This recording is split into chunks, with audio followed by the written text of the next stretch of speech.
Bonjour à tous, c'est toujours le frère Zulu là dans les mystères, dans les révélations, car sur la parole de Loba. Je rends grâce à Loba, le créateur du ciel et de la terre, de ce qu'il est grand, glorieux et redoutable. Je remercie Loba parce qu'il est bon, parce qu'il est fidèle, parce qu'il est tout puissant et de ce qui vit inexplicablement hors de toute réalité. Quand aujourd'hui, par sa permission, par sa grâce, par sa toute divine puissance, on va entrer dans les sphères de la connaissance interdite.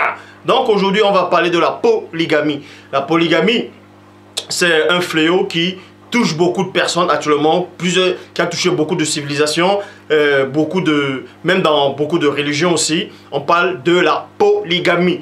Et beaucoup de gens disent en tout cas qu'ils approuvent la polygamie, que Dieu n'a pas interdit la polygamie, ni Christ n'a interdit la polygamie, mais d'autres aussi condamnent la polygamie. Nous allons donc voir si Dieu approuve, c'est-à-dire si Loba approuve la polygamie. Parce qu'il est dit dans Proverbe 19.2 que le manque de science n'est bon pour personne. Et dans Proverbe 25.2, la gloire de Loba est de cacher des choses et la gloire de roi est de sonder des choses. Donc aujourd'hui, toi qui me regardes, toi qui es assis devant ton laptop, devant ton écran, peu importe où tu te trouves, regarde cette vidéo et écoute attentivement, beaucoup d'écailles vont tomber. Pour ça, on va commencer par la toute première personne, en tout cas dans l'histoire biblique des Bibles actuelles que vous connaissez, la toute première personne dans l'histoire de la création, dans le plan physique, en fonction des Bibles actuelles, qui avait accepté la notion de la polygamie, qui était polygame.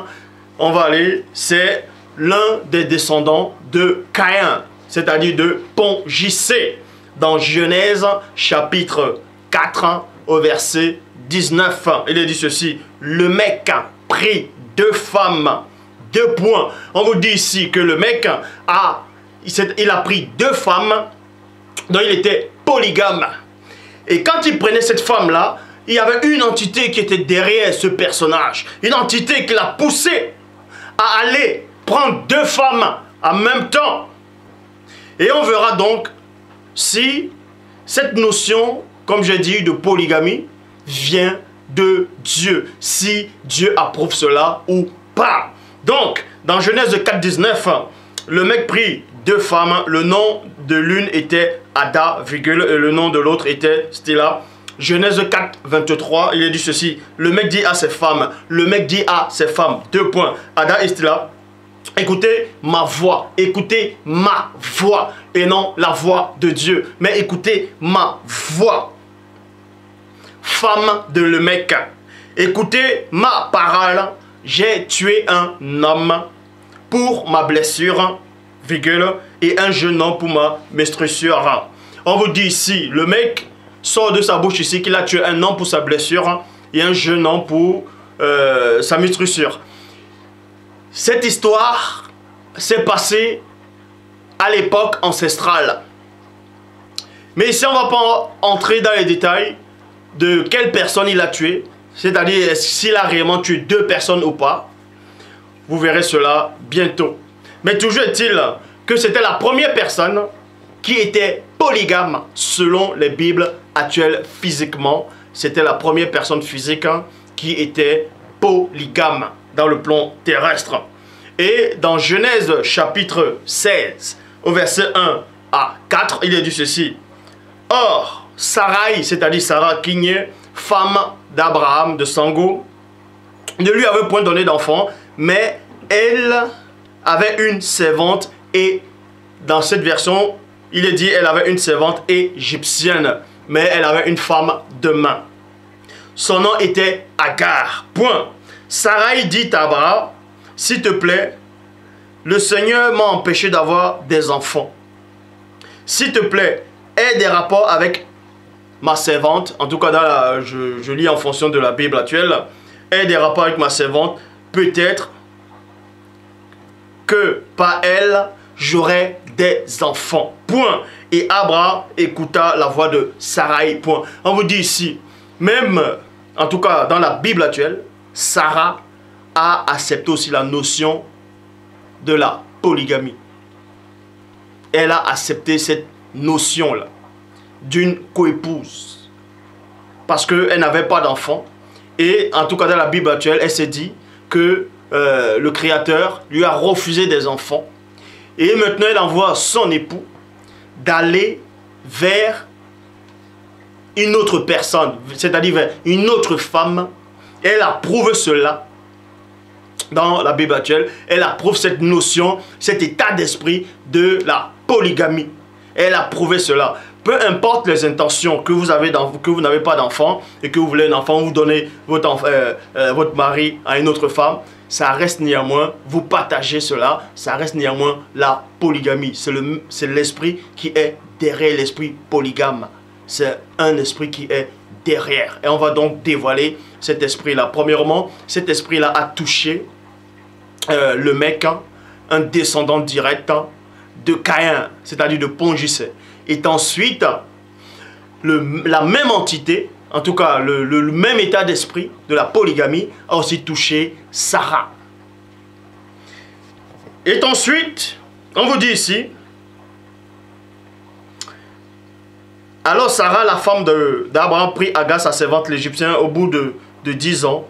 Au bout de 10 ans, qu'Abraham habita dans le pays de Canaan, et elle la donna pour femme, pour femme, pour femme. Vous voyez, elle la donna pour femme, et non pour concubine, et non pour un seul jour, mais elle la donna pour femme.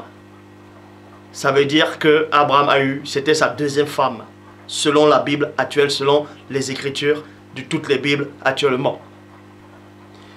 Abraham aussi a accepté cette notion de la polygamie. Sarah a accepté la notion de la polygamie.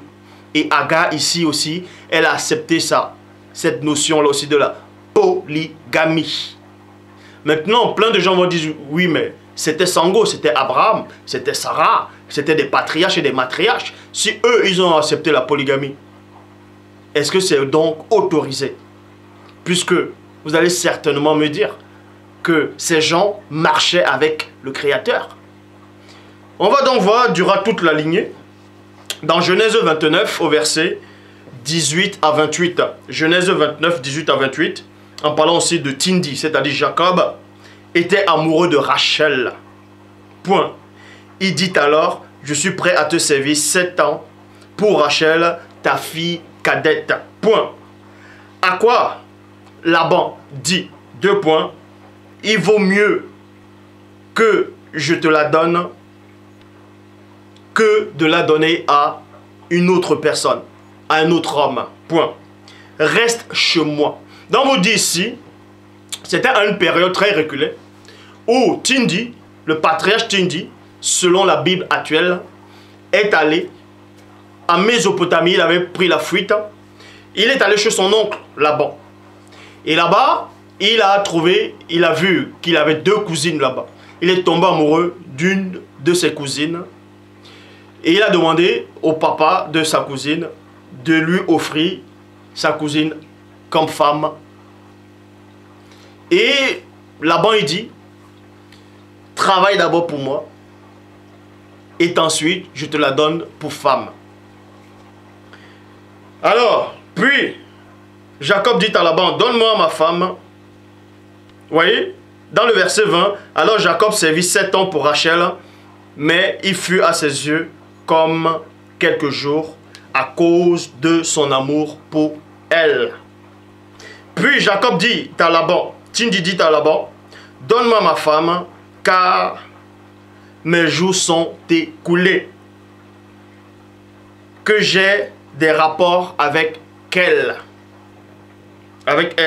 Alors Laban réunit tous les hommes du lieu et fit un festin. Verset 23, mais il arriva le soir, virgule, qu'il prit Léa sa fille. Vous voyez, ce n'est plus Rachel. En fait, Jacob, Tindi a demandé qu'il voulait Rachel. Et Laban a accepté. Et derrière, il y a un esprit qui est arrivé, qui a séduit Laban, qui a trompé Laban.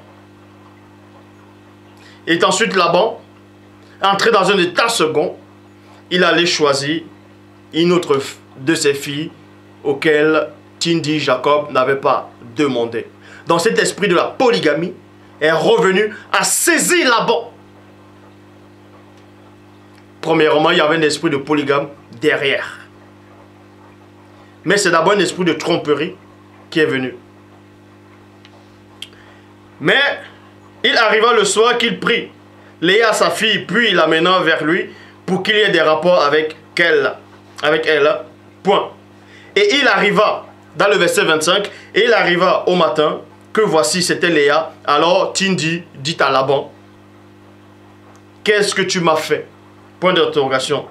Ce n'est pas pour Rachel que j'ai servi chez toi? Point d'interrogation. Pourquoi donc m'as-tu dupé? Pourquoi donc m'as-tu dupé? Dupé, c'est tromper. C'est la tromperie. Et on sait que celui qui trompe, c'est le diable, c'est Satan, le mundi mabobé, le mauvais esprit. Donc, premièrement, l'esprit de duperie est arrivé. Si vous voulez réellement savoir, il y a deux esprits qui travaillent ensemble. L'esprit de la tromperie, c'est-à-dire la duperie, et ensuite l'esprit de la polygamie, dans l'enseignement que je vais donner. Parce que l'esprit, avant que l'esprit de la polygamie puisse s'instaurer, puisse entrer, il y a d'abord l'esprit de la duperie. L'esprit de la duperie va duper comment? Il va vous dire, non, vous avez droit à plusieurs femmes, parce que les patriarches ont fait cela, les Sango ont fait cela. Vous voyez que non, normalement, ce n'est pas un péché, tu peux le faire. Et ensuite, dès que tu acceptes cette notion, dès que tu acceptes cet état d'esprit, dès que tu acceptes cet enseignement, cette semence-là, l'esprit de la polygamie vient maintenant. Il te possède. Et là, tu demandes à avoir plusieurs femmes.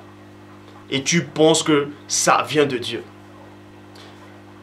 Donc, et ensuite, dans le verset 27, verset 26, à quoi Laban dit, ce n'est pas la coutume dans notre lieu de faire ainsi, de donner la cadette avant la première née. Achève de fêter la semaine de cette femme, ensuite on te donnera aussi l'autre femme pour le service que tu auras fait chez moi pendant 7 autres années. Et Laban maintenant, premièrement, il a dupé Tindi, et ensuite, il prend maintenant une deuxième fille, c'est-à-dire sa deuxième fille, une autre de ses filles, il donne maintenant à Tindi. Donc l'esprit de la polygamie aussi l'a saisi. L'esprit de la polygamie l'a saisi maintenant. Et bam! 2 Samuel chapitre 12 au verset 8. Parce qu'il y a plein de passages qui existent dans les Bibles actuelles, que ce soit dans la loi et dans l'évangile. De toute façon, c'est toujours l'évangile, que ce soit la loi et à la période du premier-né, c'est toujours l'évangile. L'évangile, c'est la parole. Donc, ici, on vous dit qu'il existe plusieurs passages qui démontrent qu'il y a eu beaucoup de patriarches, qui ont eu beaucoup de femmes. Et certains vont dire que nulle part il est écrit que Dieu s'est fâché contre ça. Que Loba s'est irrité contre ça. Et d'autres donneront même des passages où, soi-disant, cet éternel de la Bible là, actuel, dit à ton dos à David, que j'ai pris les femmes de ton maître, je les ai mis sur ton sein, donc je t'ai donné beaucoup de femmes. Si tu en voulais, je t'en aurais encore donné. On va voir tous ces passages-là, si ça vient réellement de Dieu ou pas. Donc, dans 2 Samuel, chapitre 12, au verset 8, il est dit, « Je t'ai mis en possession de la maison de ton maître. » Ça, c'est ce passage dont j'étais en train d'expliquer. Dans 2 Samuel 12, verset 8, il est dit, « Je t'ai mis en possession de la maison de ton maître. J'ai placé dans ton sein les femmes de ton maître et je t'ai donné la maison d'Israël, c'est-à-dire de Tombonébila et de Juda, de Soma. Et si cela eût été peu, virgule, je t'aurais encore ajouté. » Donc, point.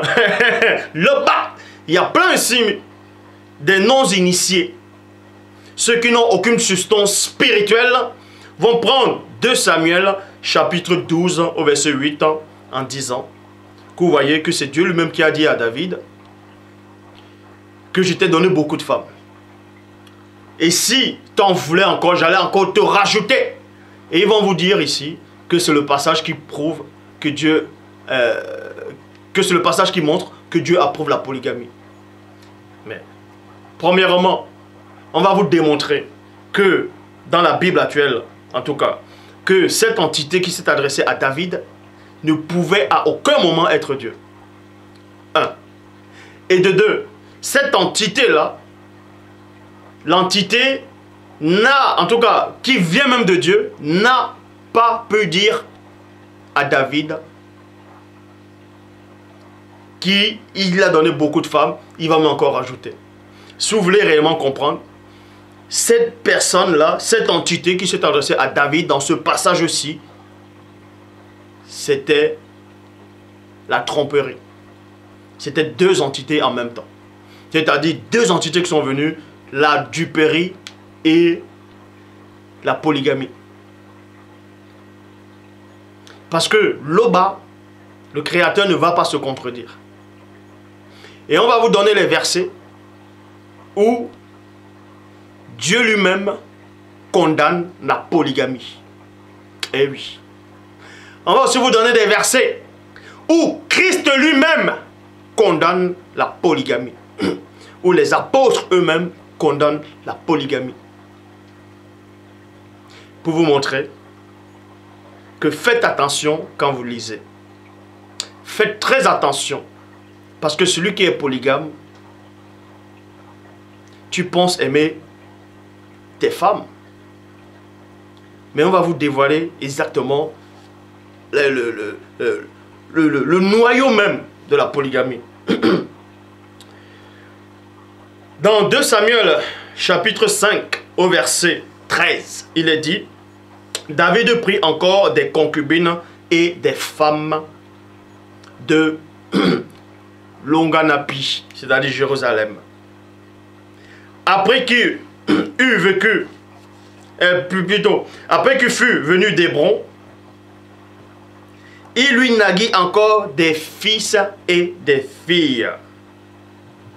Mais remarquez que Abraham, selon la Bible actuelle, a eu beaucoup de femmes, il a eu des concubines, ainsi de suite.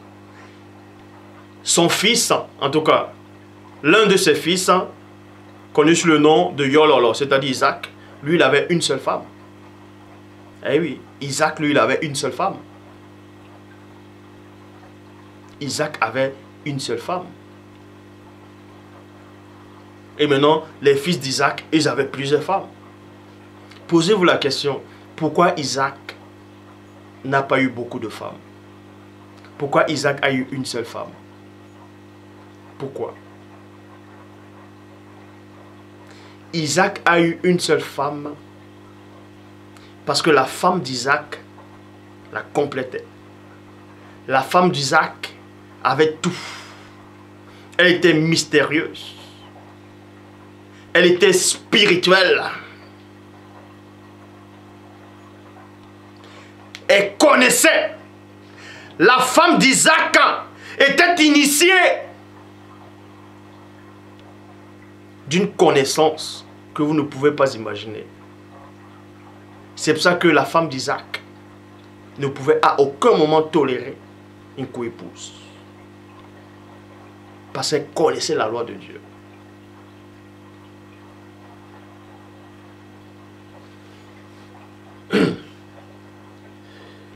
Dans 2 Chroniques, chapitre 11, au verset 21, Roboam aima Maca, fille d'Absalom, puis que toutes ses femmes, voyez, et ses concubines, car il avait 18 femmes et 60 concubines. Et il engendra 28 fils et 60 filles. Là, c'est en fonction des Bibles actuelles. Mais comme vous allez voir dans d'autres passages, il y aura des contradictions. Dans 1 Roi, chapitre 11, au verset 3, il est dit, il, en parlant de Monmon, c'est-à-dire Salomon, eut 700 princesses et 300 concubines, ses femmes, et ces femmes détournèrent son cœur. Point. Et ces femmes détournèrent son cœur. Dans d'autres versions, on ne dit pas des concubines, on dit femmes de seconde zone. Ça reste néanmoins des femmes. 2 Chroniques, chapitre 13, au verset 21. Mais Abijah devint puissant femme et engendra 22 fils et 13 filles. Ésaïe chapitre 4 au verset 1. Ésaïe chapitre 4 au verset 1 dit ceci. Et cette femme saisiront en ce jour un seul homme et diront, nous mangerons notre pain, virgule, et nous nous vêtirons de nos habits. Fais-nous seulement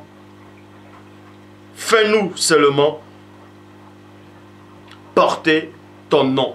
Enlève notre opprobre. On vous dit ici, 7 femmes vont saisir un homme et diront, nous, on va s'occuper de ce qu'on va manger, tout. On veut juste porter ton nom. Vous voyez quel est l'esprit qui est derrière? La polygamie. On veut juste porter ton nom. Vous voyez l'esprit qui est derrière? Deutéronome chapitre 21 au verset 15 à 16.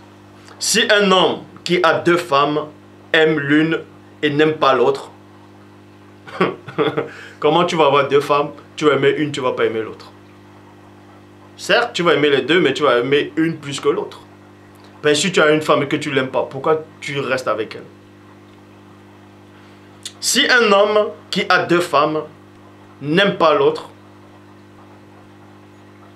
et s'il a des fils, donc le premier-né soit la femme qu'il n'aime pas, il ne pourra point, virgule, quand il partage son bien entre ses fils, reconnaître comme premier-né le fils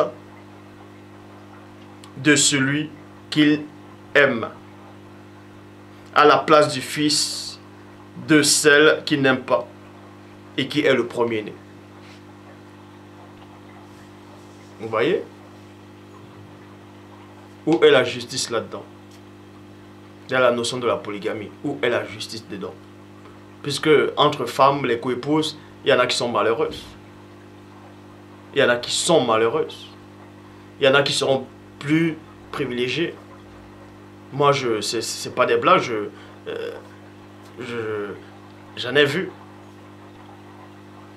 qui en ont plusieurs femmes, mais d'autres sont plus aisés que d'autres. Où est la justice dedans?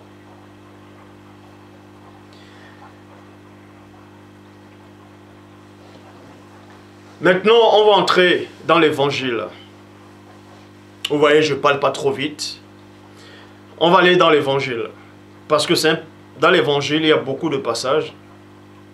En tout cas, à la période du premier-né. Dans les Bibles actuelles. On va aller dans les passages qui troublent beaucoup de gens. Plein de gens essaient d'expliquer ces passages en disant que Christ lui-même a autorisé la polygamie. Dans Matthieu 25, versets 1 à 2, il dit: alors le royaume des cieux sera dans le futur et non est. Le royaume des cieux sera semblable à 10 vierges. Le royaume des cieux sera semblable à 10 vierges qui, ayant pris leur lampe, allaient à la rencontre de l'époux. On vous dit ici que le royaume des cieux sera semblable à 10 vierges, c'est-à-dire 10 femmes qui vont à la rencontre d'un seul homme. Donc c'est la polygamie. Maintenant, plein de gens vont lire ce passage, vont dire, mais Christ a donné cette parabole. Koudoumana a donné cette parabole, ça veut dire que lui-même, il approuve la polygamie. Que lui-même, il approuve la polygamie. Mais on va démonter ce passage-là maintenant. On va vous montrer qu'il n'y a qu'un seul enseignant. Apocalypse, chapitre 21, au verset 2. Avant d'aller d'Apocalypse 21, verset 2, on vous dit néanmoins dans Matthieu 25, verset 1 à 2. Alors le royaume des cieux sera semblable à 10 vierges, virgule, non, plutôt à 10 vierges qui, virgule, ayant pris leur lampe, allèrent à la rencontre de l'époux.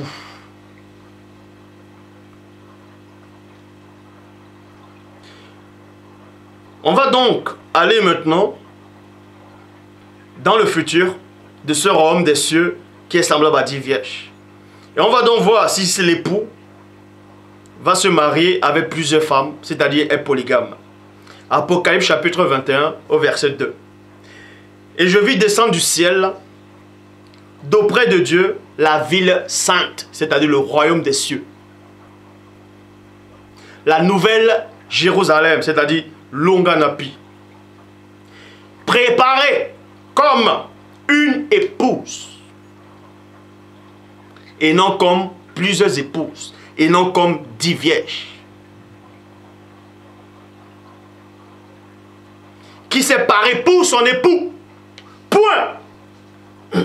Dans Apocalypse chapitre 21, verset 2, contredit Matthieu 25, verset 1 à 2. Puisque dans Matthieu 25, verset 1 à 2, on vous dit, le royaume des cieux sera semblable à 10 vierges qui vont à la rencontre de l'époux dans le royaume des cieux. Or, dans Apocalypse 21, verset 2, on vous dit, le royaume des cieux est préparé comme une épouse. Donc, le royaume des cieux n'est pas semblable à 10 vierges, mais le royaume des cieux est semblable à une seule épouse qui est parée pour son époux. Donc, la notion de la polygamie devant Dieu disparaît ici. Vous allez me dire, mais Christ s'est contredit. C'est que vous n'avez pas compris l'essence de Christ. Vous n'avez pas compris les mots. Parce que c'est dans vos Bibles actuelles que tu es trafiqué. Apocalypse chapitre 21, verset 9, il est dit. Mais là, j'avais d'abord donné Apocalypse chapitre 21, verset 2. Maintenant, Apocalypse chapitre 21, verset 9, il est dit. Puis, un des 7 anges qui tenait les 7 coupes remplies des 7 derniers fléaux vint. Et il m'adressa la parole en disant, viens. Viens, virgule, je te montrerai l'épouse et non les épouses. Et non les 10 vierges dans Matthieu 25. Mais l'épouse, une épouse. La femme, une femme et non les femmes de l'agneau. De l'agneau. Vous voyez? Le royaume des cieux est semblable à une seule femme. C'est-à-dire à une seule vierge, à une seule épouse. Et non ce que Matthieu 25 dit. Matthieu 25, c'est une parabole. Même si on prend la comparaison de plusieurs femmes, que le royaume des cieux ressemble à 10 femmes, qui se lèvent avec les lampes pour aller à la rencontre de l'époux. Mais quand on entre dans la révélation, le bas, on ne voit plus 10 femmes. On ne voit même pas 5 femmes. On voit une seule femme. Donc la notion de la polygamie est disparue devant Dieu. Matthieu 22, versets 29 à 30, il est dit, Christ leur répondit, vous êtes dans l'erreur, virgule, parce que vous ne comprenez ni les Écritures, ni la puissance de Dieu, de l'Oba, car à la résurrection, virgule, les hommes ne prendront point de femmes, ni les femmes de Marie, mais ils seront comme les anges de l'Oba dans le ciel. Selon, en tout cas ici, moi c'est que rien ne contient le divin. Nous allons maintenant entrer dans la pensée même de Dieu lui-même, de l'Oba. On va montrer les versets maintenant qui balayent complètement la notion de la polygamie. Qui vous montre que la polygamie n'est pas de l'Oba. Elle n'a jamais été de l'Oba. Elle ne sera jamais de l'Oba. Donc les entités qui ont apparu dans la Bible actuelle, aux patriarches en leur disant tu peux avoir plusieurs femmes, tout ceci, ne venait pas de Dieu. Genèse chapitre 2 au verset 18, il est dit, Dieu dit, 2 points, il n'est pas bon que l'homme soit seul. Je lui ferai une aide et non 2 aides, et non plusieurs. Et non plusieurs, mais une. Quand la parole dit une, c'est une, ce n'est pas 2. Une semblable à lui. Proverbe chapitre 18 au verset 22. Celui qui trouve une femme et non plusieurs femmes. Celui qui trouve une femme et non plusieurs femmes trouve le bonheur. C'est une grâce qu'il obtient de l'Oba. on vous dit quoi? Trouver une seule femme, en tout cas une femme selon Loba, c'est une grâce que Loba vous accorde. Ça c'est la loi, ça c'est la parole. Et non plusieurs femmes. Genèse chapitre 24, au verset 67, il est dit, Isaac conduisit Rebecca dans la tente de Sarah. Point, virgule, sa mère. Il prit Rebecca, virgule, qui devint sa femme, virgule, et il l'aima. Et il l'aima. À cause de l'amour véritable qu'il avait pour sa femme, il ne pouvait plus aller prendre une autre femme. Si tu aimes réellement ta femme, si tu as le respect pour ta femme, la complicité et le dialogue avec ta femme, tu ne voudras même pas prendre une autre. Isaac avait compris ça. Il aimait sa femme, réellement. C'est pour ça qu'il ne pouvait pas se permettre d'avoir une deuxième. Ou une troisième, peu importe. Et ceux qui sont polygames, qui aiment ça, c'est parce qu'ils aiment le sexe. Une seule femme ne te suffit pas. Une seule femme ne te suffit pas. Pourquoi tu veux plusieurs? Tu veux faire comme Salomon? Tu veux essayer de chercher la perfection partout? Donc, quand l'esprit de la polygamie vous saisit, c'est parce que quand vous avez une femme, vous allez voir peut-être que celle-ci, elle a un joli visage. Mais elle n'a pas les formes que tu veux. Mais parce qu'elle a un joli visage, tu vas l'aimer pour son joli visage. Maintenant, quand tu vas avoir une autre, elle n'a pas le même visage que ta femme, mais elle a plus de forme, tu vas être attiré par elle. Et l'esprit maintenant de la tromperie va te duper. Et ensuite, tu vas accepter la notion de la polygamie en disant, ouais, mais les patriarches ont fait ça. Tiens, tu vas aller vers celle-là parce qu'elle a des formes. Maintenant, tu vas aller vers l'autre aussi parce qu'elle a un joli sourire. Ainsi de suite. En fait, quand tu es polygame, quand l'esprit de la polygamie te saisit, c'est parce que tu es toujours à la quête de la perfection. De la perfection qui n'est pas de Dieu. Donc, tu vas toujours chercher un petit truc. C'est pour ça que Salomon, il avait plusieurs femmes. Mon avait plusieurs femmes parce qu'il cherchait. Quand tu voyais une... Bref, toutes les femmes qu'il avait étaient belles, certes, mais d'autres avaient des beautés qui différaient des autres. De même que Paul dit, l'étoile diffère en éclat d'une autre étoile. Donc, quand Mon voyait une femme, pac, il voyait une autre.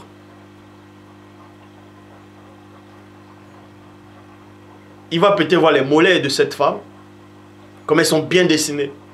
Et là-bas, il voit les hanches de l'autre, c'est bien dessiné. Il dit, ouf, non, je veux aussi aller là. Il voit une troisième, une coupe afro, il dit, non, je veux aussi aller là. Ainsi de suite. Et parce qu'il y a le sexe derrière. Ce sont les satyres qui sont derrière la notion de la polygamie. Ce sont les satyres. Celui qui aime polygame, c'est parce qu'il aime les femmes, c'est parce qu'il aime le sexe. Point barre. Point barre. Une seule femme ne te suffit pas. Parce que, pourquoi Dieu n'a pas créé plusieurs femmes à l'homme directement? Parce que cette femme était parfaite. Elle lui suffisait. Elle suffisait à l'homme. Et s'il y avait une deuxième femme qui apparaissait, l'homme n'allait même pas aller vers cette femme-là. Est-ce que vous comprenez? Parce qu'il y a des satyres derrière. Donc, on va maintenant vous démontrer que même les apôtres, même les saints, ont interdit la polygamie. Dans 1 Timothée chapitre 3 au verset 2, il dit, il faut que l'évêque soit irréprochable, mari d'une seule femme, sobre, modéré, réglé dans sa conduite, hospitalier, propre à l'enseignement. Maintenant, la définition du mot évêque, c'est quoi? Parce que d'autres gens qui vont dire, oui, mais on a juste dit les évêques.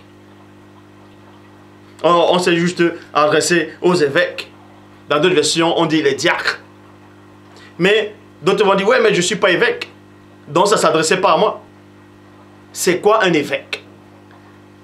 Pas ce que les évêques, les cheveux là au Vatican, non. La définition d'évêque, c'est quoi? C'est surveillant. C'est celui qui surveille.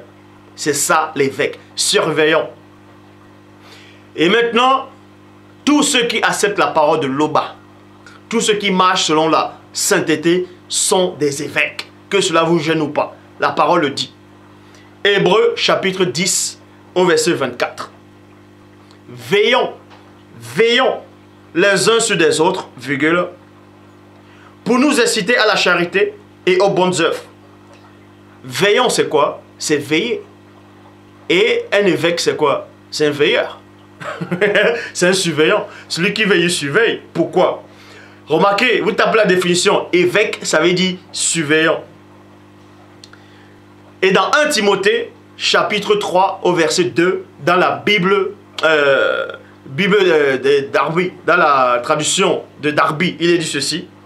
Il faut donc que le surveillant, vous voyez, il faut donc que le surveillant soit irréprochable, mari d'une seule femme, modéré dans ses habitudes, saint d'esprit, ordonné, hospitalier, capable d'enseigner.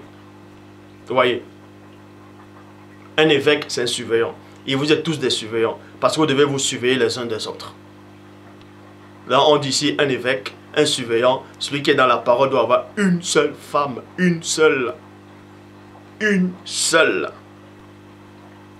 Matthieu 19, verset 9. Mais je vous le dis, que celui qui répudie sa femme, et non ses femmes, mais sa femme, parce que Christ, quand il parle ici, il savait que il prenait l'exemple d'un homme qui a une seule femme. Et il dit, celui qui répudie sa femme, sauf pour infidélité, virgule, et qui en épouse une autre, virgule, commet un adultère. Ça veut dire, Christ dit ici là, que l'homme a droit à une seule femme. Et si tu vas prendre une autre femme, c'est l'adultère. Malachie, chapitre 2, au verset 15. Prenez donc garde à votre esprit, virgule, et qu'aucun ne soit infidèle à la femme de sa jeunesse, et non aux femmes de sa jeunesse. 1 Corinthiens, chapitre 7, au verset 20. Que chacun demeure dans l'état où il était lorsqu'il a été appelé. Maintenant, ceux qui n'ont pas de connaissance spirituelle vont dire, oui, mais la même parole dit ici, dans 1 Corinthiens 7, 20, que chacun demeure dans l'état où il avait été appelé.